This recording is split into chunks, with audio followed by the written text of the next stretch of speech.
Welcome in RQ student classes. So this is the most important video lecture. This is the very important because यहाँ पे जो questions मैंने including किए हुए हैं ये 2023 एंड 22 के अंदर ऑलरेडी पूछे जा चुके हैं। तो यहाँ पर one by one all questions के हम डिस्कशन कर लेते हैं बिकॉज आपके आने वाले एग्जामिनेशंस में बहुत ज़्यादा हेल्पफुल होने वाला है video. Okay, so first of all, which of the following green house gases were including in the list of target gases और emissions reductions during the first commitment period of the Kyoto protocol. So यहाँ पर बोला गया है कि जो आपका Kyoto protocol की पहली यहाँ पर कह सकते हैं कि जो अवधि थी उसके दौरान में जो गैसेस उत्सर्जन करने वाली थी उनमें कमी लाने की कौन सी ग्रीन हाउस गैसेस में कमी लाई गई थी। तो यहाँ पर ये सवाल पूछा गया था अभी रिसेंटली। तो यहाँ पर जो इसका आंसर है वो है बी और ई ओनली, यानी कि यहाँ पर ऑप्शन हो गया फोर्थ। यहाँ पर इसका जो ऑप्शन है वो है carbon dioxide and methane gas को बहुत ज़्यादा यहाँ पे रिड्यूस करने की बात कही गई थी। ओके, सो आई होप कि आपको क्लियर है। एंड यहाँ पर इसका थोड़ा एक्सप्लेनेशन देख लेते हैं। अब यहाँ पर बहुत ज़्यादा बार पूछा गया है, ये 100% इम्पॉर्टेंट है। What is green house gases कौन कौन सी है। सो आप देख सकते हो यहाँ पे कि कार्बन डाइऑक्साइड आपकी ग्रीन हाउस गैस है, methane, nitrous oxide, hydrofluorocarbon and पर फ्लोरोकार्बन्स एंड सल्फर हेक्साफ्लोराइड। ओके, सो ये सब क्या है आपकी ग्रीन हाउस गैसेस है जो कि यूजीसी नेट में हर बार हर शिफ्ट में आपको इनसे क्वेश्चंस देखने को मिलेगा। ओके, नेक्स्ट यहाँ पे क्वेश्चंस है स्टेटमेंट बेस पे है ये क्वेश्चन। स्टेटमेंट फर्स्ट है इसमें, Montreal protocol was the agreed in 1987 and come into the force 1990। So this is the wrong. Okay, इसका अभी एक्सप्लेनेशन देखेंगे, लेकिन फर्स्ट जो है आपका स्टेटमेंट वो रॉन्ग है। Kyoto protocol was agreed in the 1997 and come into the force 2005। तो यहाँ पर पहले इसका एक्सप्लेनेशन देख लेते हैं, फिर देखेंगे इसका आंसर क्या करेक्ट होने वाला है। ठीक है, सो इस क्वेश्चन का जो एक्सप्लेनेशन है यहाँ पर गिवन है। यहाँ पर बोला गया है कि जो 16 सितंबर 1987 के अंदर जो यूएन है उसके मुख्यालय में सहमति बनी थी, लेकिन कैम इनटू द फोर्स यानी कि इसको फोर्स में लाया गया था 1989 के अंदर, जो कि डेट है 1 जनवरी के अंदर। ठीक है, तो यहाँ पे क्लियर लिखा हुआ है 1 जनवरी 1989 के अंदर इसको लागू किया गया था। So first statement is the wrong. Okay, next statement की तरफ चलते हैं। नेक्स्ट स्टेटमेंट यानी कि इसका सेकंड स्टेटमेंट बोला गया था कि Kyoto protocol was agreed in 1997 but came into the force 2005। So this is the correct, क्योंकि ये सेंटेंस आपका करेक्ट है। बिकॉज आपको मैं बता दूं कि जो क्योटो प्रोटोकॉल है वो यहाँ पर लाया गया था ओनली ऑन क्लाइमेट चेंज के लिए, यानी कि जलवायु परिवर्तन के लिए लाया गया था। और यहाँ पर अगर बात करें UNFCCC, आपको बता दूँ UNFCCC इसकी फुल फॉर्म आपको पता होनी चाहिए। यू से हो गया यूनाइटेड, एन से हो गया नेशन, एफ से हो गया फ्रेमवर्क और सी से हो गया convention on climate change. Okay, तो इसकी फुल फॉर्म आपको पता होनी चाहिए। एंड यहाँ पर अगर बात करें कि इसको जो लागू किया गया था यानी कि इसको फोर्स में लाया गया था 2005 में फोर्स में लाया गया था। और यहाँ पे जो इसका मेन कारण क्या था कि जो मानव निर्मित CO2 है इसको उत्सर्जन का मुख्य रूप से इसका कारण बना था, इसलिए इसको लाया गया था क्योटो प्रोटोकॉल को और ग्रीन हाउस गैसेस उत्सर्जन को कम करने के लिए। ठीक है, आई होप कि आपको ये सब क्लियर हो रहा है। देखो आपसे है ना वहाँ पे स्टेटमेंट बेस से भी पूछ सकते हैं या फिर आपसे मेज द फॉलोइंग से भी क्वेश्चंस बन सकता है कि कौन सा प्रोटोकॉल कब लाया गया था। और ये एक प्रोटोकॉल क्या है, इंटरनेशनल ट्रीटी है। क्या है, एक इंटरनेशनल ट्रीटी है जो कि इसको एक्सटेंड किया गया था 1992 के अंदर। ओके, और UNFCCC की आपको फुल फॉर्म पता होनी चाहिए। नेक्स्ट यहाँ पे क्वेश्चंस हैं, Kyoto protocol is related to. अब मतलब कि अभी मैंने जस्ट बताया था कि क्योटो प्रोटोकॉल किससे रिलेटेड है, ये है आपका ओनली ऑन क्लाइमेट चेंज से। ठीक है, यानी कि जलवायु परिवर्तन से। इसका ऑप्शन नंबर 3 क्या हो जाएगा, करेक्ट हो जाएगा। और आजकल के जो पैटर्न में है वो मेमोरी से बहुत ज़्यादा क्वेश्चन पूछे जा रहे हैं यूजीसी नेट एग्जामिनेशन में, like that which of the following is used in the main memory. अब आपको डायरेक्टली वहाँ पे रैम और रोम से क्वेश्चंस नहीं आने वाले, आपको कुछ एक्स्ट्रा यानी कि एडिशनल आपको पढ़ना पड़ेगा। सो यहाँ पर जो इसका आंसर है वो हो जाएगा डी रैम। अब आपके सामने डी और रैम एक न्यू वर्ड निकल के आया, तो देख लेते हैं इसको एक्सप्लेनेशन क्या है इसका। डी रैम यहाँ पर अगर बोला जाए तो एक डायनेमिक यहाँ पे रैंडम एक्सेस मेमोरी है, और ये वाइडली यूज्ड होती है कंप्यूटर में मेन मेमोरी के तरह पे। और आपको बता दूं कि यहाँ पर जो इसकी ये जो मेमोरी है डी रैम, ये cell made up of the transistor and the capacitor within the integrated circuit and the data bit is storage in the capacitor। Okay, तो यहाँ पर एक एकीकृत सर्किट के भीतर में एक ट्रांजिस्टर और कैपेसिटर से बना होता है, और कैपेसिटर एक डेटा बिट के रूप में क्या होता है, इसको संग्रहित करता है। तो डी रैम क्या है, एक मैन मेमोरी के रूप में कार्य करता है। आई होप कि आपको क्लियर हो रहा है। Okay, next question is which among the following memories is the used in digital camera। So कौन सी ऐसी मेमोरी है जो डिजिटल कैमरा में यूज़ होती है, तो इसका जो आंसर है वो है फ्लैश मेमोरी। अब देख लेते हैं वन बाय वन की वर्चुअल मेमोरी क्या है, फ्लैश मेमोरी क्या है, मैन मेमोरी क्या है और कैश मेमोरी क्या है। फर्स्ट ऑफ ऑल हम बात कर लेते हैं डिजिटल कैमरा, जो कि क्वेश्चन में आया है। सो ये एक कैमरा होता है जो फ्लैश मेमोरी की तस्वीरें खींचता है, फ्लैश मेमोरी में तस्वीरें खींचता है। तो फ्लैश मेमोरी किससे रिलेटेड हो गया, डिजिटल कैमरे से। तो यहाँ पर जो डिजिटल कैमरा है वो इमेज को सेंसर के आधार पर, यानी कि सेंसर ऑफ मेटल डाइऑक्साइड जो भी है सेमीकंडक्टर टेक्नोलॉजी पर क्या करता है, तकनीकी है। और स्वीटन सेशन ने 1975 के अंदर दुनिया में पहली बार डिजिटल कैमरे का आविष्कार किया था, स्टीवन सेशन ने। Okay, so this is the very important. अब बात कर लेते हैं कि what is the flash memory. तो it is the type of the non volatile memory that is eraser the data unit called the blocks and the rewrites data of the bytes level. मतलब कि ये एक प्रकार की गैर वाष्पशील memory है जो कि ब्लॉक नामक इकाइयों में डेटा को मिटा देती है और बाइट स्तर पर डेटा को फिर से लिखती है। ठीक है, और it is the widely used storage in data transfers in consumers device industrial application. So इसका उपयोग है उपभोक्ता उपकरणों और औद्योगिक अनुप्रयोगों, भंडारण और डेटा स्थानांतरण के लिए व्यापक रूप से किया जाता है। Flash memory is a non volatile computer storage chip made up EEPROM।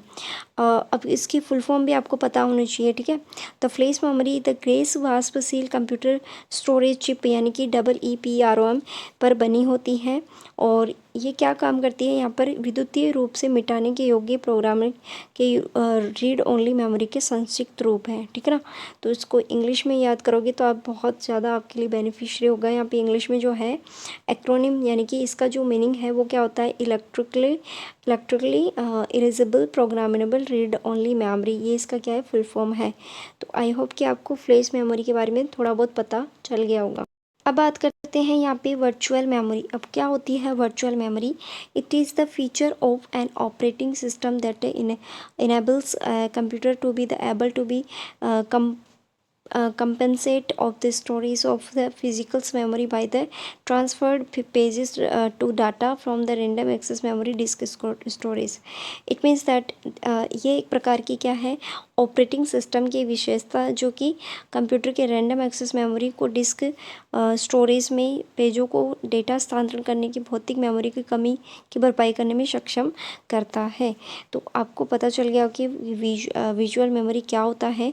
ये किसी मेमोरी को कमी जो हो जाती है भौतिक रूप से, तो उसको भरपाई करने में सक्षम बनाता है। ठीक है, नेक्स्ट इज मेन मेमोरी। अब मेन मेमोरी यहाँ पर क्या होता है, तो देखो main memory is refer to the physically memory that is the internal to the computer, मतलब कि यहाँ पे क्या है, मेन मेमोरी जो काम करती है वो इंटरनली काम करती है, आंतरिक रूप से। और यहाँ पर जो मेन मेमोरी होती है वो, जैसे मेन मेमोरी में इंक्लूडिंग क्या है, रैम और प्राइमरी स्टोरेज। ओके, तो ये सब इसमें इंक्लूडिंग होता है। और कंप्यूटर केवल उसी डेटा को हेराफेरी कर सकता है जो मुख्य मेन मेमोरी में है। ठीक है, अब देख लेते हैं कि कैश मेमोरी के बारे में यहाँ पे क्या बोला गया है। Cache memory is an the extremely fast memory type, the act of the buffer between RAM and CPU. मतलब कि अत्यंत ही तेज़ी से एक तेज़ी से मेमोरी इस प्रकार की है कि सीपीयू और बफर के रूप में कार्य करती है। इसका उपयोग है मुख्य रूप से डेटा तक पहुँचने में औसत समय को कम करने के लिए किया जाता है। मतलब एक कह सकते हैं कि एक फास्टेस्ट मेमोरी है। ओके, कैश मेमोरी क्या है, एक फास्टेस्ट मेमोरी है। आई होप कि आपको सभी पॉइंट्स क्लियर हो गए होंगे।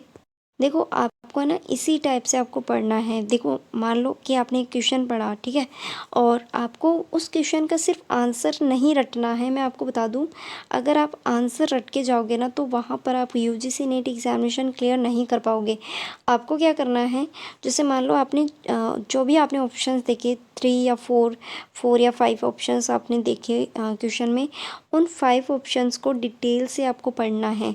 ओके, कि मान लो सपोज दैट कि बहुत सारे मेमोरी टाइप दे दिया, रैम, रोम, ईपी रोम, है ना, ठीक है, इस तरीके से बहुत सारे, जैसे हार्ड डिस्क, इन सब के बारे में ऑप्शंस में दे रखा है। तो आपको उन डिटेल से उन सभी ऑप्शंस को पढ़ना है, तब जाके आपका यूजीसी नेट है वो आपको थोड़ा एग्जामिनेशन है वो थोड़ा समझ में आएगा कि किस टाइप से क्वेश्चंस पूछे जाते हैं। ठीक है, क्योंकि डायरेक्टली क्वेश्चंस नहीं आते हैं, बहुत घुमा फिरा के क्वेश्चंस पूछे जाते हैं, क्योंकि कंपटीशन बहुत हाई लेवल का हो गया है इसलिए। ठीक है, और next is most important, star mark कर लेना। यहाँ से भी क्वेश्चन बनता ही बनता है, हर शिफ्ट में क्वेश्चन बनता है। यूनिट कन्वर्जन टेबल जो आपको आना ही चाहिए। देखो 4 बिट में 1 निबल होता है, 8 बिट में 1 बाइट होता है, 1 किलोबाइट के अंदर 1024 बाइट होते हैं। फिर केबी के बाद में एमबी आता है। कभी कभी ऐसे भी पूछ लेता है कि केबी से फिर बड़ा क्या होता है, एमबी, एमबी से बड़ा क्या होता है फिर जीबी, जीबी से बड़ा क्या होता है फिर टीबी, और टीबी से बड़ा क्या होता है फिर पीबी। इस टाइप से क्वेश्चंस भी दे देते हैं। या फिर ऐसे भी पूछ लिया जाता है कि ये बताओ कि 1 MB में कितने केबी होते हैं, या फिर बहुत ज़्यादा लार्ज नंबर में अगर पूछा जाएगा तो ये बाइट पूछ लेगा। ठीक है, तो आपको क्या कराना है, इसको मल्टीप्लाई करा के निकालना है, और डायरेक्टली आप याद कर सकते हो एमबी का, क्योंकि हमेशा एमबी का पूछता है। और जीबी, इसके बाद में क्या आता है टीबी, तो टीबी के बाद में पीबी, पीबी के बाद में एक्सबी। इतना तो आपको याद करना ही करना पड़ेगा, इसका कोई सॉल्यूशन नहीं है। ठीक है ना, इतना तो आपको याद करना ही है, इतना तो पूछा ही जाएगा। Okay, next question. अब ये बताओ कि 1 GB यानी कि 1 GB की बात करें तो ये किसके इक्वल होती है, बताओ। अभी जस्ट मैंने आपको एक्सप्लेन किया है, तो जो इसका आंसर है वो किसके बराबर आएगा। 1 GB इज इक्वल्स टू किसके बराबर होता है, 1024 MB के बराबर। ठीक है, तो ये इसका आंसर क्या हो गया, करेक्ट हो गया। अब नेक्स्ट ये क्वेश्चन भी पूछा गया है, मैच ऑफ द फॉलोइंग, यानी कि आपको इसमें मैच कराना है। जैसे मान लो कि लेज़र प्रिंटर क्या होता है, तो लेज़र प्रिंटर एक आउटपुट डिवाइस है। क्या है, एक आउटपुट डिवाइस है। और लाइट पेन की बात करें तो ये एक इनपुट डिवाइस है। ठीक है, जो रैंडम एक्सेस मेमोरी है ये क्या है आपकी, ये एक इंटरनल स्टोरेज है, और मैग्नेटिक क्या है, ऑक्सिलरी स्टोरेज है। ठीक है, तो ये सब आपको वहाँ पे आना चाहिए, तभी आप इसको करेक्ट कर पाओगे। एक क्वेश्चन बनता है कि कौन सा आपका आउटपुट डिवाइस है, तो आउटपुट डिवाइस आपको ऑल ओवर याद कर लेने हैं, और इनपुट डिवाइस आपको याद कर लेने हैं। और आपको बता दूं कि मॉन्ट्रियल प्रोटोकॉल, सोलर एनर्जी और ग्रीन हाउस गैसेस, और यहाँ तक कि स्वयं, ठीक है, और सस्टेनेबल डेवलपमेंट, इन सभी टॉपिक्स को आपको अच्छे से पढ़ के जाना है, क्योंकि इनसे ही ज़्यादातर क्वेश्चंस पूछे जा रहे हैं। और वन क्वेश्चन ये भी पूछा गया कि विच of the following memory device is a very much similar mainly term the speed और केस मेमोरी, यानी कि ऐसी कौन सी मेमोरी है जो कि इन दोनों के बराबर है, यानी कि स्पीड और कैश मेमोरी के इक्वल है, यानी कि वेरी मच सिमिलर है, तो वो है एस रैम। ठीक है, एस रैम स्टैटिक्स फिक्स मतलब यहाँ पे जो stand for static random access memory, इसकी जो फुल फॉर्म होती है वो होती है static random access memory, very much similar mainly to the cache memory and the time of the speed. जब भी स्पीड का नाम आ जाए कैश मेमोरी होगा उसका आंसर, ठीक है। और एस रैम जो वोलेटाइल मेमोरी है, और data is the lost when power तो इट्स रिमूव्ड, यानी कि जब पावर यहाँ पर नहीं आती है तो ये पूरा रिमूव्ड हो जाता है, ठीक है। तो यहाँ पर ये सारी चीज़ें जो आपको पढ़ के जाना है स्पेशली। एक क्वेश्चन ये भी बना है कि permanent memory of a computer is a known as this is the ROM, ठीक है। ये क्या है, इसका राइट आंसर है रोम। क्या है, एक परमानेंट मेमोरी है और इसको रीड ओनली मेमोरी के नाम से भी जाना जाता है, this is the full form.